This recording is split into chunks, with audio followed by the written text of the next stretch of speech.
You can't even afford your own rent, Mom laughed, her voice carrying across the Thanksgiving table like nails on glass. 28 years old, still living in that dingy apartment, probably surviving on ramen noodles, how embarrassing for the family.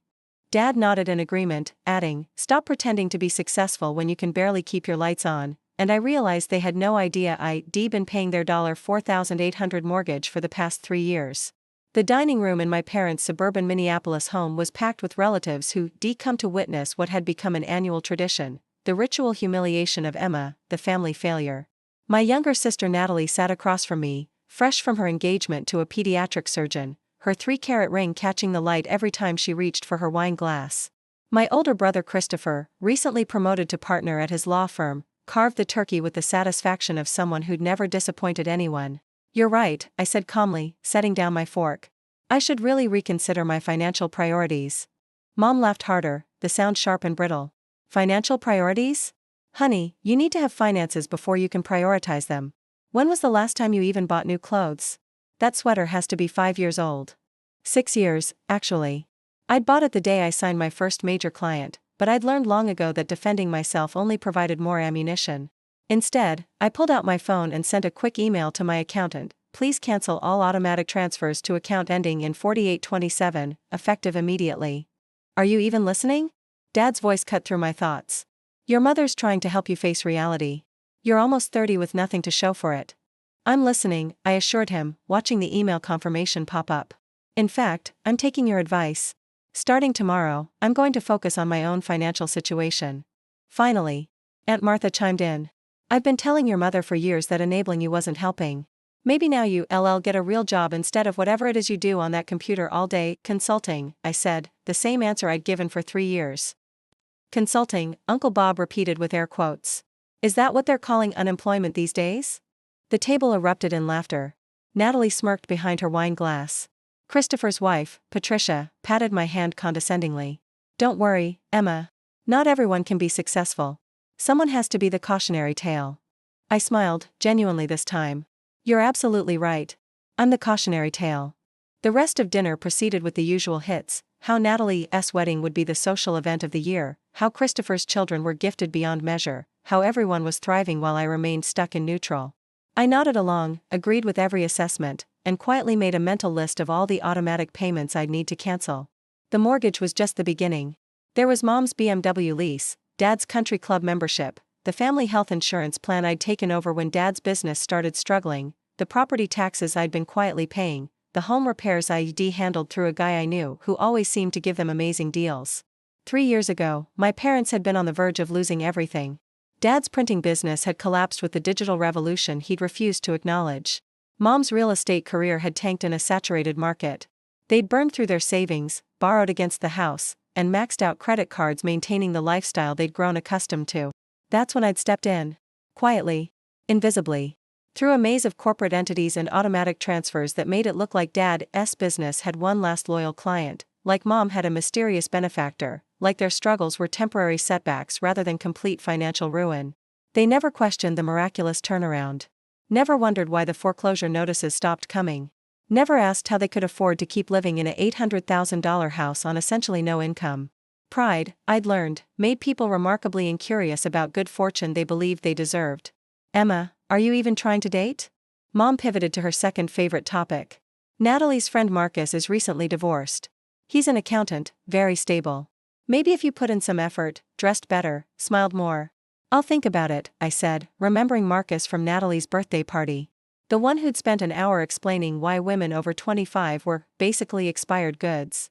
The same party where I'd met David, the venture capitalist I'd been quietly dating for 2 years, another secret I'd learned to keep after Mom's reaction to my college boyfriend who'd been only a teacher.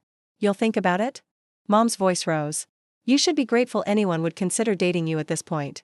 Look at you, no career, no money, no prospects. What exactly do you have to offer?" "You're right," I said.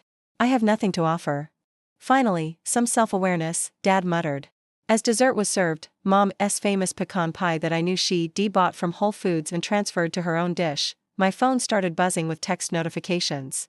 I ignored them, savoring what would probably be my last family Thanksgiving for a while.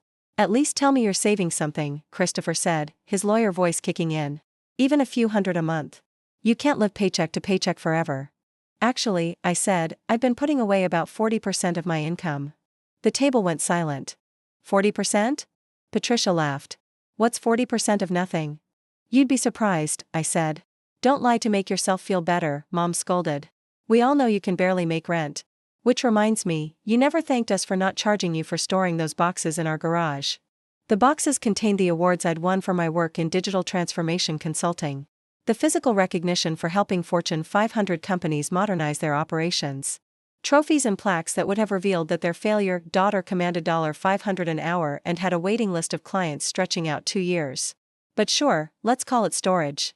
Thank you for storing my boxes, I said. See? Was that so hard? Mom turned to the table. I swear, sometimes I don't know where I went wrong with her. My phone buzzed again. Then again. Then it started ringing. Turn that off, Dad snapped. It's probably one of those spam calls about your student loans. Which, by the way, you should really think about paying off before the interest buries you. I'd paid off my loans 4 years ago, but I silenced my phone anyway. You're right.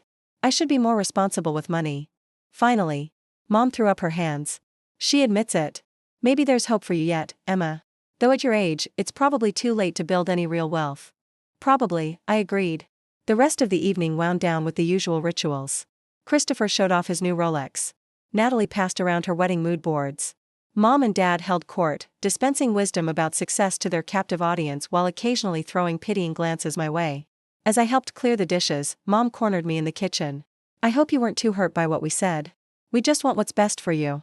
I know, I said, drying the china she inherited from her mother, the same china I quietly paid to have restored when she cried over a broken serving platter 2 years ago. Maybe this will be a wake-up call, she continued. You could move back home, save on rent, get your life together. Your room is just sitting empty. My room had been converted to her craft studio years ago, but I didn't correct her. I'll think about it. Don't think too long. We won't always be here to catch you when you fall. I bit back the ironic laugh. They hadn't caught me in years. I'd been catching them, over and over, while they believed they were standing on their own feet.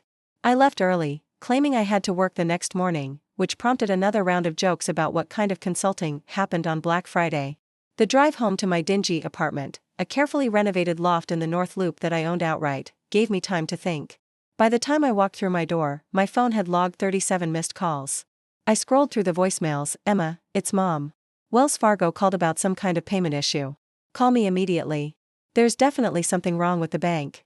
They're saying the mortgage payment was declined. This is probably your fault somehow with all that computer stuff you do. Emma Marie Thompson, you call me right now. I poured myself a glass of wine, the good stuff I never brought to family dinners, and sat on my Italian leather sofa to listen to the escalating panic in each successive voicemail. By message 15, Mom had figured out that the mysterious consulting firm that had been paying their mortgage was registered to an LLC with my initials. By message 20, Dad was threatening legal action. By message 30, they'd done the math on 3 years of payments. I called them back at 9 p.m., knowing they'd be wide awake and fuming. What have you done?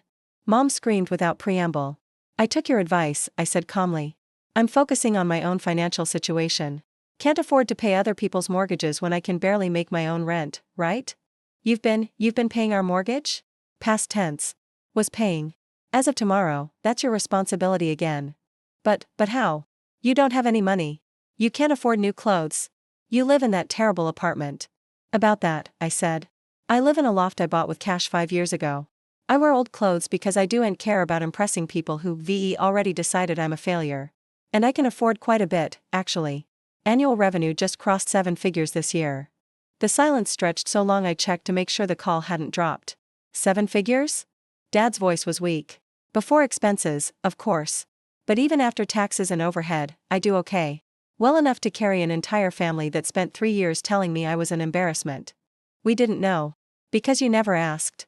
You never wondered how your mortgage got paid when neither of you had worked in 2 years. You never questioned the client who kept Dad's business afloat just long enough to claim it was successful when it closed. You never asked about my work, my life, my successes. You just assumed I was failing because I didn't look like Christopher or marry like Natalie. But family helps family. Mom's voice had shifted from anger to desperation. You can't just cut us off. Family helps family, I agreed. But family also respects family. And you spent 3 years humiliating me every chance you got while I kept a roof over your heads. We'll lose the house. Then sell it. Downsize. Get jobs. You know, all those things you suggested I do. Emma, please, Dad said. Be reasonable. We're your parents. Yes, you are. And as my parents, you taught me valuable lessons about self-reliance and financial responsibility. I'm just following your teachings. This is cruel. Is it? Crueler than announcing to a table full of people that your daughter is an embarrassment?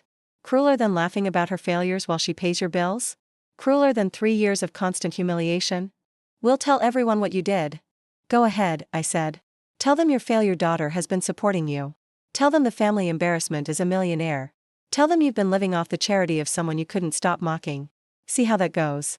Mom started crying, the manipulative tears she'd perfected over years of getting her way. How can you do this to us? We're old. We'll be homeless. You're 58, Mom. Dad's 60. Hardly elderly. And you'll only be homeless if you choose not to work. After everything we've done for you. What, exactly, have you done for me in the past 10 years? Besides provide material for my therapist? The call ended with threats, tears, and promises that I'd regret this. I blocked their numbers and opened my laptop to handle the rest of the automatic payments. By midnight, I'd severed every financial tie. The next few weeks were a cascade of family drama. Christopher called to negotiate, using his lawyer voice to suggest I had some kind of legal obligation to continue support. I sent him screenshots of the loan documents showing the house was entirely in our parents' names, along with a reminder that gifts didn't create obligations. Natalie tried emotional manipulation, crying about how the stress was affecting her wedding planning. I suggested she scale back the $75,000 extravaganza if family finances were a concern. Extended family members reached out with varying degrees of shock, judgment, and poorly disguised requests for money. I responded to none of them. David, who'd been getting updates throughout the saga, finally met my family at Christopher's birthday dinner 2 months later. I'd warned him what to expect, but he was still stunned by their behavior. They spent an hour telling me how lucky I was to be with you, he said afterward. The same people who called you a failure are now acting like you. Read the second coming. Money changes perspectives, I said. So does desperation. Your mom pulled me aside to ask if I could convince you to see reason about their situation, and I told her you were the most reasonable person I knew. That's why you stopped enabling their delusions. Mom and Dad kept the house for exactly 60 days before listing it. They moved to a modest condo in the suburbs, got part-time jobs, and learned to live within their actual means. The family dynamics shifted completely. Suddenly I was the successful one, the one to admire, the one whose approval mattered. But I'd learned my lesson about family and money. Help without respect is just enablement. Love without boundaries becomes exploitation. And sometimes the kindest thing you can do for someone is stop protecting them from reality. The last time I saw my parents was at Natalie's scaled-down wedding. Mom approached me during the reception, humbled in a way I'd never seen before. I understand now, she said quietly. We were drowning and too proud to see it. You kept us afloat while we criticized you for not swimming correctly. Nice metaphor, I said. I've been seeing a therapist. Working on understanding why I needed to tear you down. Why your success threatened me so much that I had to deny it existed. It was progress. Not enough to resume financial support, but enough to consider rebuilding something different. Something based on mutual respect rather than silent sacrifice.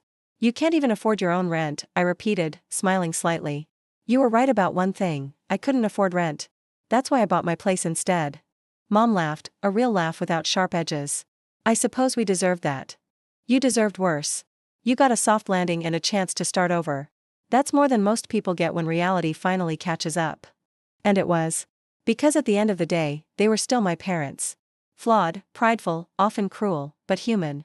And humans deserve the chance to grow, even when that growth comes from consequences rather than kindness. The mortgage payments never resumed. But something else did, slowly, carefully, with boundaries firm as steel. The possibility of a relationship built on truth rather than transactions, respect rather than resentment. It wasn't the family I'd paid for. But it might, eventually, become the family I'd always wanted.